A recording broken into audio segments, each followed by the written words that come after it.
वृंदावन बिहारी लाल की जय। जय श्री राधे।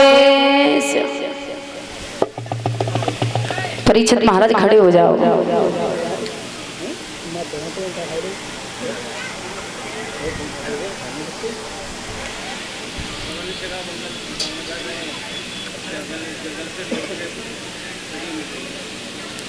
परीक्षित महाराज ध्यान से कथा को सुनते हैं। बोलिए परीक्षित महाराज की, भागवत महापुराण की। एक बार इतनी तेज जयकारा लगाओ कि तुम्हारे घर में चुईया नाच खा रही हो सो भाग जाएं। बोलिए वृंदावन बिहारी लाल की, भागवत महापुराण की। अब मालूम हुआ कि तुम्हारे गांव में कथा चल रही है। गंगा मैया की रवादेवी में बैठे श्री सुखदेव जी समझाने लगे, हे राजा परीक्षित, जंगल में जब पवन रेखा अकेली रह गई, सखियां पास में आई तो सखियों से झूठ बोल दिया।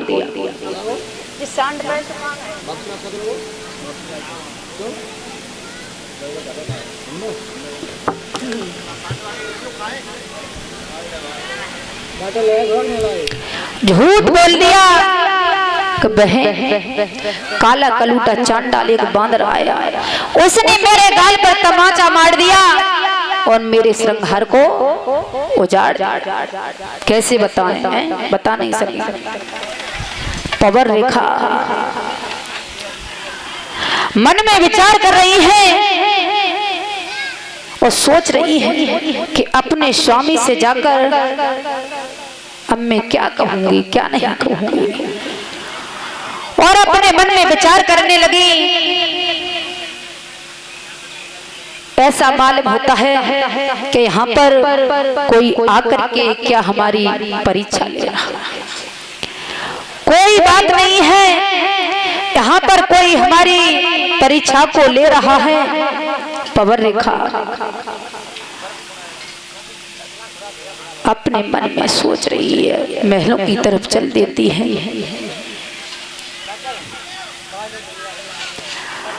अब जाकर के अपने स्वामी को क्या बताएंगे। पवन रेखा महलों में पहुंच जाती है। महलों में पहुंच जाती है। जैसे ही उग्रसेन ने देखा, क्यों रानी वन विहार करे आई। पवन रेखा कहने लगी, स्वामी हम वन विहार करे आए। पवन रेखा सोच रही है, विचार कर रही है। हेलो,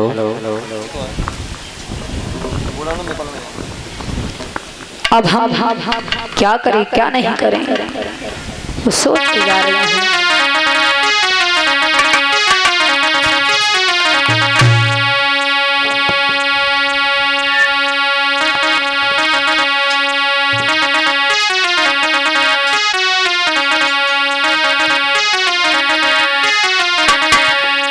संतान विहीन पवन रेखा यूं मन में सोच रही।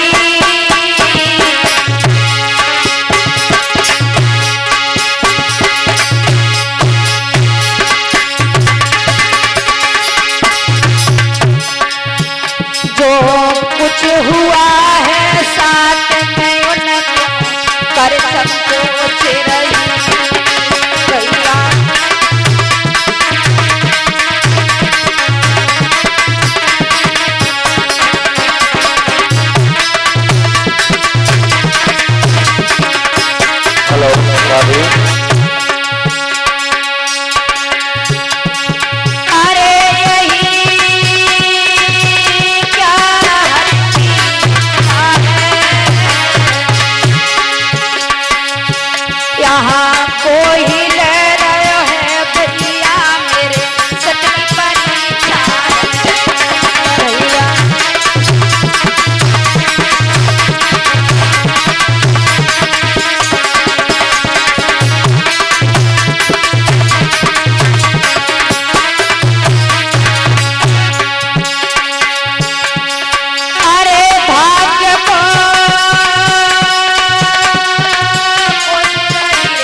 रेखा सोच रही है, अरे मारे सर में हाथ पकड़ी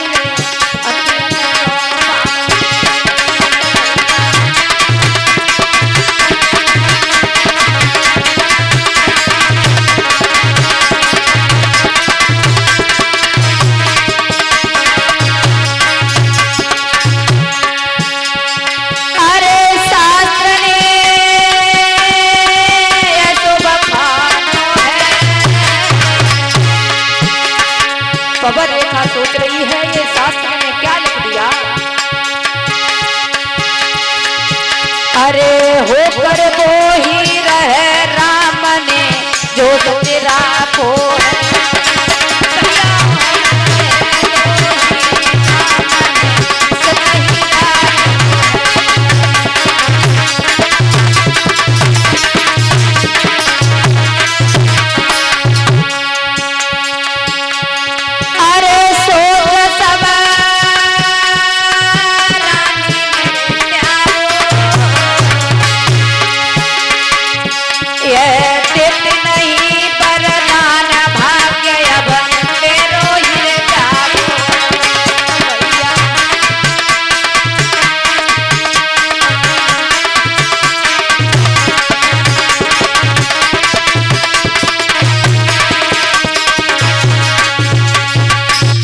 रानी सोचने लगी, खैर कोई बात नहीं है, मेरे घर में कोई संतान नहीं थी तो संतान हो जाएगी। पवन रेखा सोच विचार कर रही है।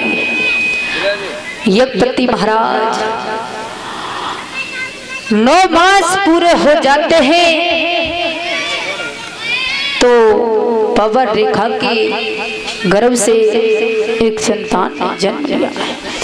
जैसे ही जन्म लिया है आंधी तूफान आने लगे, अंधेरी छा गई है, जोर जोर से हवा चल रही है। शांत हो जाए, कलशवारी करना वैसे भी निकल के नहीं आते हैं और आ जाए तो शोर करती हैं। फिर आराम से बैठ जाओ, बैठे रहो, नाश्ता आ गया। आंधी तूफान आने लगे, अंधेरी छा गई है।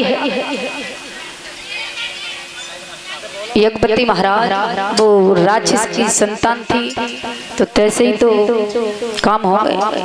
आंधी तूफान आने लगे, अंधेरी छा गई है, कुछ भी दिखाई नहीं दे रहा है। जैसे संतान ने जन्म ले लिया है तभी आंधी तूफान बंद हुए।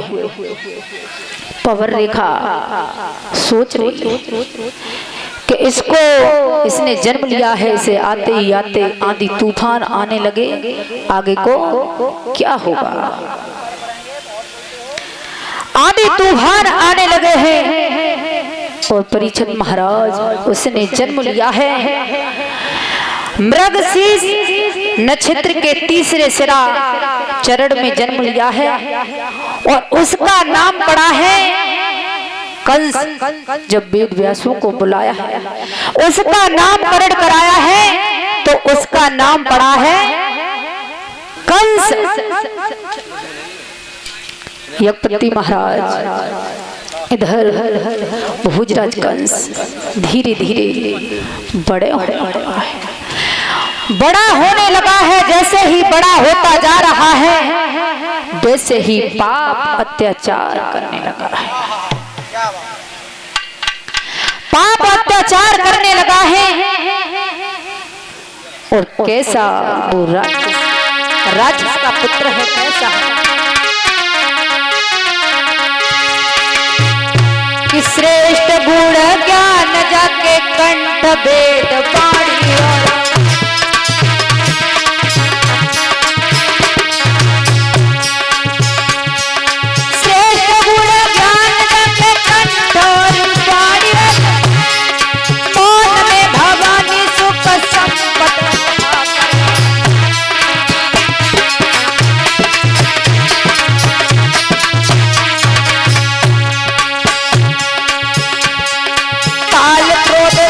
जाके सम्मान लाला